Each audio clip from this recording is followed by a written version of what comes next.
alaikum wa rahmatullah. Yan uwa da abokan arziki, fatan alheri da kyakkyawan zato a gare ku.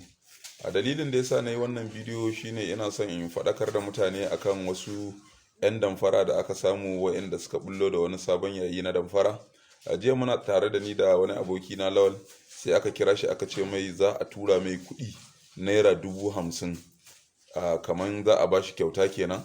To sai suka ce idan ya tashi ya je gurin wani mai POS, idan ya je gurin mai POS din ya haɗa su da shi ta waya, su za su sa a tura mai wannan kuɗi. To shine da yi mun bayanin haka ga abin da ke faruwa, sai na ce wa'annan mutanen 'yan damfara ne, amma bari mu gwada su mu gani. Yanzu ka ce musu ka zo gurin mai POS din sai ka haɗa ni da su. Sai ya kira shi ya ce mai gashi nan gurin mai POS din, sai ya ce ya bashi waya. Sai ya bani waya. Da ya bani waya sai na ansa, sai ya ce min kai ne mai POS, sai na ce mai ni ne mai POS.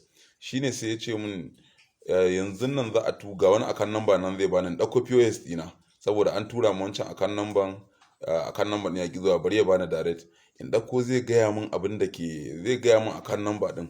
Idan ya gaya min akan namba din, ni kuma in sa sai in gaya mai sunan da akan din ya bani. Sai na ce to ya gaya min. Sai na ɗauko waya na, sai ya bani akan namba, sai na sa. Da na sa kawai sai na yi editing, sai na gwada a akan ɗina, sai ya bani suna. Da ya bani suna sai na kira shi na gaya mai, na ce ga sunan da ya bani. Sai ya ce confirm wannan shine sunan shi. Sai ya ce to in tura wannan 50,000 din, in na gama kuma zan ƙara tura wani 50,000, ya zama 100,000 kenan.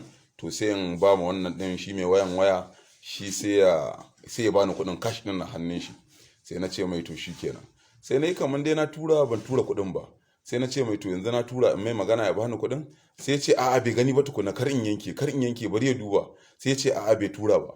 Shine na ce aka duba mana. Sai ya ce a ni in rantse cewa na tura mana. Sai na ce to me ya kawo maganar rantsuwa, kai ka duba mana, ko kuma network ne kila za a gani. Sai ya ce a'a shi fa bai gani ba. Shine sai na ce mai dan Allah irin wannan abin da kake yi ya dace, wannan wato kana so ka damfar wannan kenan, ka ɗauka ba mu san abin da muke yi ba. To abin da nake so a fahimta a nan gurin shine, shi yanzu abin da ya so ya yi, kaga dai wancan shi ya kawo min waya, in ni ne mai POS shi ya kawo muka yi magana, kuma a zuwan kuɗi na jikin shi. Idan na tura mai kuɗi, shi kuɗi ya riga ya shiga akan ɗin shi, ya haɗa ni rigima da shi wancan kenan, kuma shi wancan alhali bai san shi ba. To saboda haka duk wanda ya kira ka ya ce ka je wajen wani mai POS za